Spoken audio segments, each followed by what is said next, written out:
تمہارا ساتھی ہے، ہمارا دشمن ہمارا نظریاتی ہے، تم اگر اس کو مبارکباد دے رہے ہو تو جس نے کل 15 خنجروں کا وار کیا ہے ہم اس کو سلام پیش کریں۔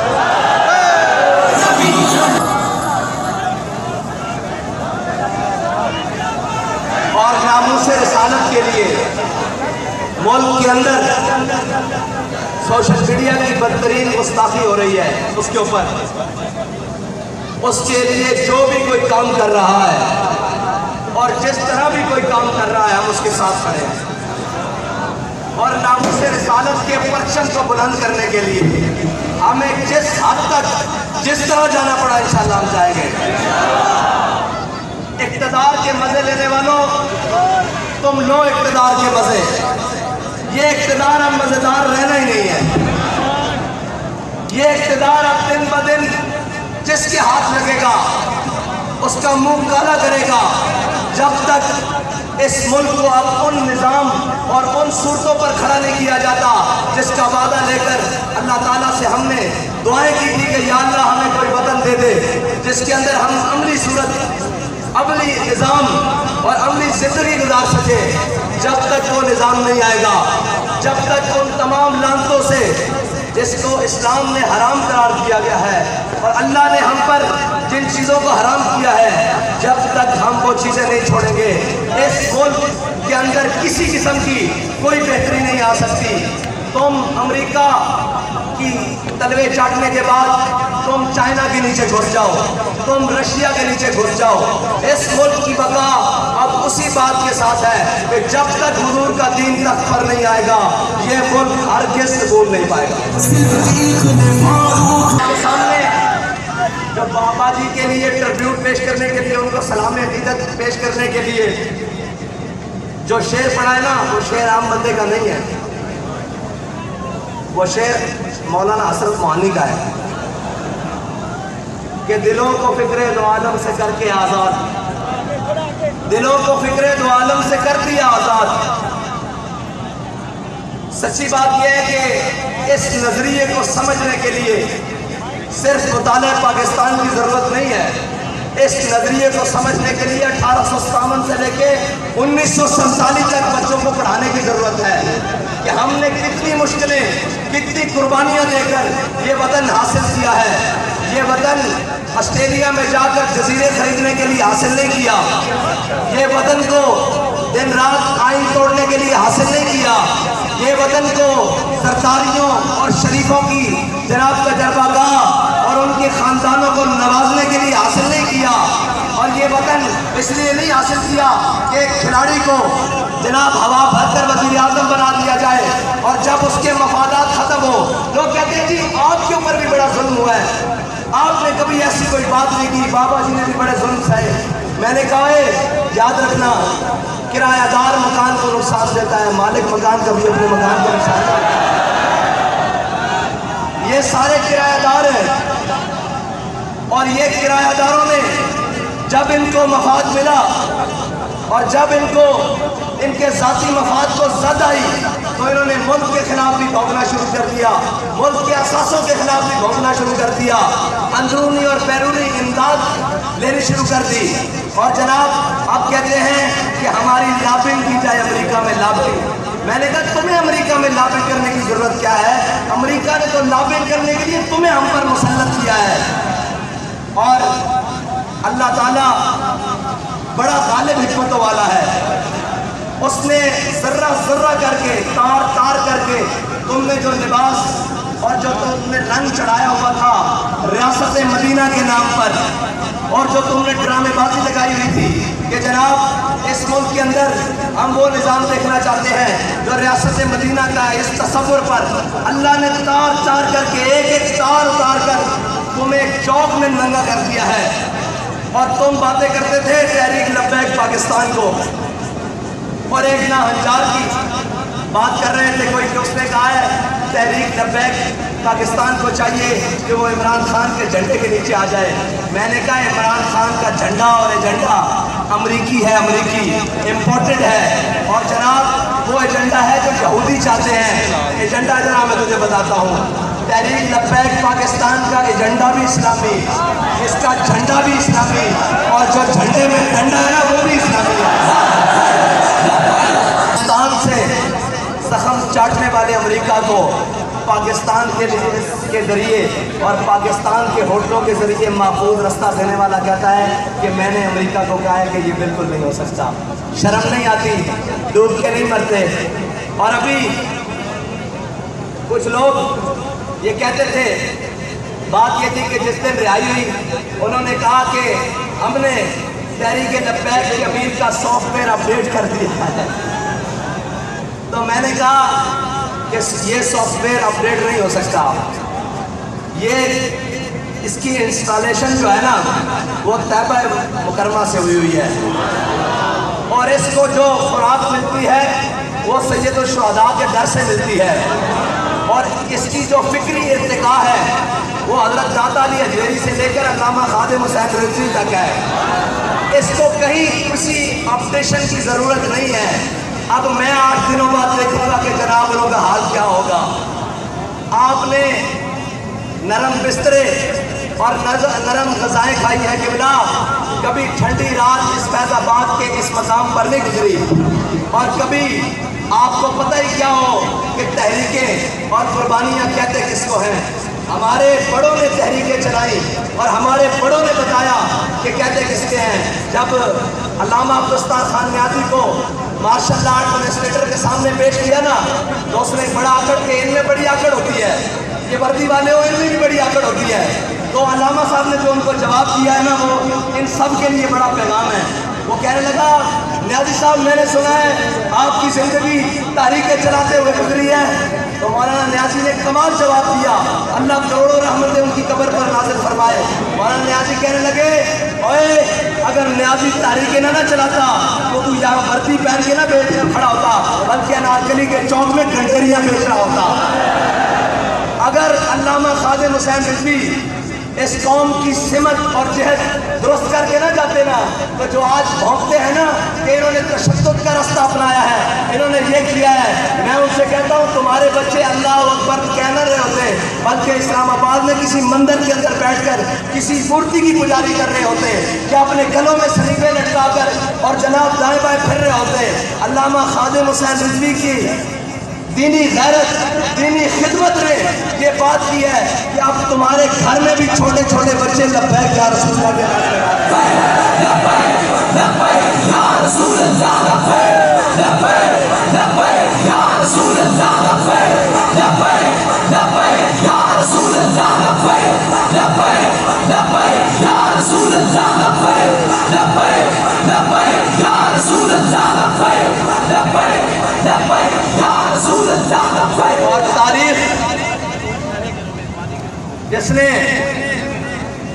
ہمیں بڑے سبق دیے ہیں، وہ ہر کوئی اٹھا اپنا نظریہ پیش کیا اور پھر جا کر کسی نہ کسی صورت میں بک گیا۔ میں نے کہا ہم اس دن جیتیں گے جس دن ہمارا کوئی مقابل نہیں ہوگا۔ یہ بڑی اہم بات ہے، غور کریں میں کیا کہہ رہا ہوں، کہ ہم اس دن جیتیں گے جس دن ہمارے مقابلے والے سارے اپنے جہاز بھر کے ملک سے باہر ہو چکے ہوں گے۔ اس وقت تک کے لیے آپ نے جذبوں کے ساتھ اپنے حوصلوں کے ساتھ میدان عمل میں رہنا ہے۔ اوے ہمارا وجود ہی ان کے لیے کافی ہے اللہ کے بندو۔ ان کو ڈر کیا ہے؟ ان کو پتا ہے کہ ایک بھی لبیک والا اسمبلی میں پہنچ گیا نا تو پھر بات کسی اور کی چلنی نہیں ہے، پھر بیانیہ کسی اور کا چلنا نہیں ہے، پھر کہتے ہیں کہ ہم امریکہ کے خلاف ہیں۔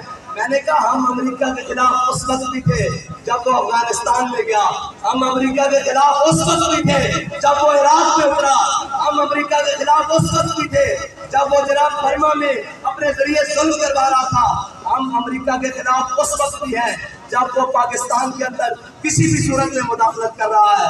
تم ڈرامے بازیاں مت کرو، تمہیں کیا پتا ہو۔ اور پھر بات کوئی آخری ہے کہ نچن والیاں دے گانا مکھی بھی پتا ہوئے کیا زیادہ دی جنگ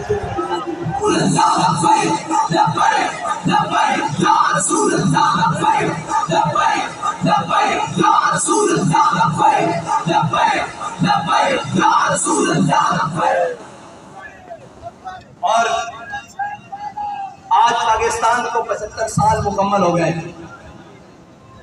اور پاکستان کی عمر اس وقت 75 سال ہے اور ریاستیں وقت گزرنے کے ساتھ، ملک وقت گزرنے کے ساتھ، وطن وقت گزرنے کے ساتھ مضبوط ہوتے ہیں، لیکن ان ظالموں نے، ان بے شرموں نے، ان بے غیرتوں نے ہمارے پاکستان کو اس وقت 75 سالہ بوڑھا شخص بنا دیا ہے۔ آپ اور میں یہاں عہد کرنے کے لیے آئے ہیں کہ انشاءاللہ اس وطن عزیز کو مثالی ملک بنائیں گے، اور اس کی کہتے ہیں ہم ترقی کے نام پر آئے ہیں۔ میں نے کہا جو ترقی تم نے اس ملک کی کی ہے کوئی کر ہی نہیں سکا، اور اس وقت ایک پوری لائن ہے، سب تجربے ہو رہے ہیں۔ آپ دیکھیں ذرا غور سے، اس ملک کا صدر پی ٹی آئی کا، اس ملک کا وزیر اعظم مسلم لیگ نون کا، اس ملک کا وزیر خارجہ پیپلز پارٹی کا، اس ملک کا جناب صوبائی دارالحکومت خیبر پختونخوا کا وزیر اعلیٰ پی ٹی آئی کا، صوبائی دارالحکومت پنجاب کا وزیر اعلیٰ کاف لیگ کا، کوئی جماعت باقی رہی ہے؟ ایک جماعت رہ گئی ہے۔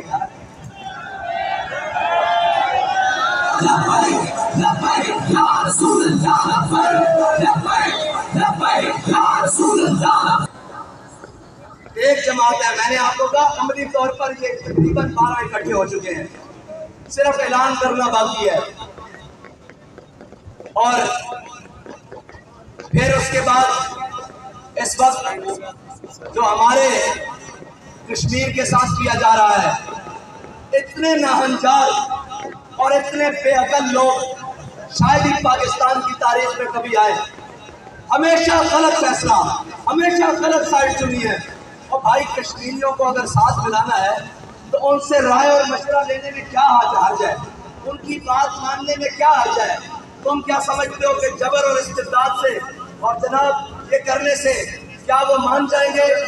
اگر اس کرنے سے مان جاتے تو پھر کبھی بھی حسین یزید کے مقابلے میں نہیں آتے۔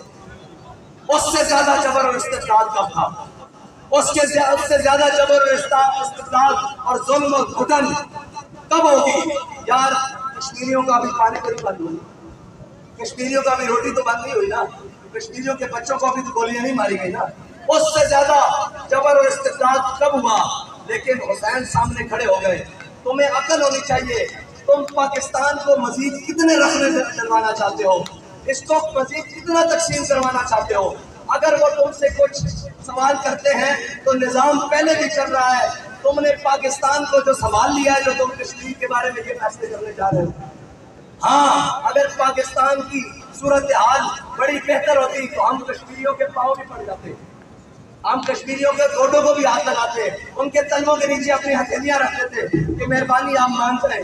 لیکن جب ان سے بات کی جاتی ہے وہ کہتے ہیں پہلے اپنی صورتحال تو دیکھو، کبھی اپنے آپ کو آئینے میں تو دیکھو، اپنی ریاست کو آئینے میں تو دیکھو، جو ہم ٹوٹے پھوٹے کر رہے ہیں ہمیں کتنا کرنا چاہتے ہو۔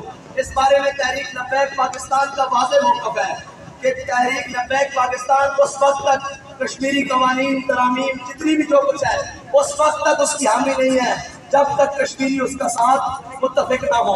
اگر کشمیری متفق نہیں ہے تو ان کو بٹھایا جائے، ان سے بات کی جائے، ان کو سمجھایا جائے، ان کو قائل کیا جائے، اور ان کی جو شرائط ہیں جائز ان کو مانا جائے، اس کے بعد پھر جو بھی کیا جائے۔ لیکن اس سے پہلے ان پر کسی قسم کا ظلم، وہ حقیقی ظلم ہے، وہ پھر آپ میں اور ساتھ والے ہمسائے ممالک میں کوئی فرق نہیں ہے۔ حق بات یہی ہے بس، اس سے ہمارے اوپر کوئی قدر لگتی ہے، 1000 بار لگے، کروڑ بار لگے، اربوں بار لگے، لیکن حق بات ضرور کہیں گے اور ہر مقام پر کہیں گے۔ اس میں اپنے زد میں آئے، اپنی ذات زد میں آئے، اپنی جماعت زد میں آئے، اپنے لوگ زد میں آئے، اپنے بھائی زد میں آئے، اپنا کنبہ زد میں آئے، رشتہ دار زد میں آئے، حق بات کہنے سے پیچھے نہیں ہٹیں گے، کیونکہ ہم وعدہ کر چکے ہیں کہ مر جائیں گے، ظالم کی حمایت نہ کریں گے احرار کبھی، اور نہ ہم شیخ وہ والے شیخ جو لوگوں کو کہتے ہیں یا اللہ اس نے اتنا نیک حکمران دیا اور جا کر اس کے ساتھ بیٹھ جاتے ہیں۔ حضرت عمر سے کسی نے پوچھا تھا، حضرت عمر نے کسی سے پوچھا کہ بتاؤ اسلام کب گرے گا، اسلام کو کب نقصان پہنچے گا؟ گرے گا مطلب کہ کب اس کو نقصان پہنچے گا، نقصان پہنچنے کا اندیشہ ہوگا۔ اس نے کہا میں نہیں جانتا۔ حضرت عمر نے فرمایا ذلت العالم، جب عالم پھسل جائیں گے۔ اور آج بڑے بڑے دستاروں والے، بڑے بڑے جبہ و مکبب مجبب، وہ سارے پھسل رہے ہیں۔ سلام اس کی سوچ پر جس نے ہمیں اتنی پختگی سے فکر اور سوچ دی ہے کہ ہمارے سامنے کوئی کیسا بھی بھید بنا کر کھڑا ہو، ہم اپنی ذات پر ظلم کروا کر اس کو ننگا ضرور کر دیتے ہیں۔ اور وہ یہ کہتا ہے نا کہ جناب کئی لوگ کہتے ہیں کہ ان کے نالین، مجھے بتائیں ان کو تکلیف ہو جاتی ہے کہ اس سے افضل ہے۔ اللہ فرما رہا ہے جو حضور کے ساتھ میدان جنگ میں نکلے، ان گھوڑوں کی نال کے نیچے سے جو چنگاری نکلے، میں اس کی قسم کھاتا ہوں، اس مجاہد کے نال کے نیچے سے نہیں، اس مجاہد کی جوتی کے نیچے سے نہیں۔ مجاہد گھوڑے پر ہے اور گھوڑے کا اس کا جسم گھوڑے سے مس ہے، اور گھوڑے کے اندر ذہن میں اس کی رکابیں ہیں، اور گھوڑے کے پاؤں زمین پر ہیں، اور گھوڑا بھاگ رہا ہے حضور کے دین کے لیے۔ اس گھوڑے کے پاؤں سے چنگاری نکل رہی ہے۔ رب کہہ رہا ہے وَالْعَادِيَاتِ ضَبْحًا فَالْمُورِيَاتِ قَدْحًا فَالْمُغِيرَاتِ صُبْحًا۔ یار جس کے گھوڑوں کی چنگاری سے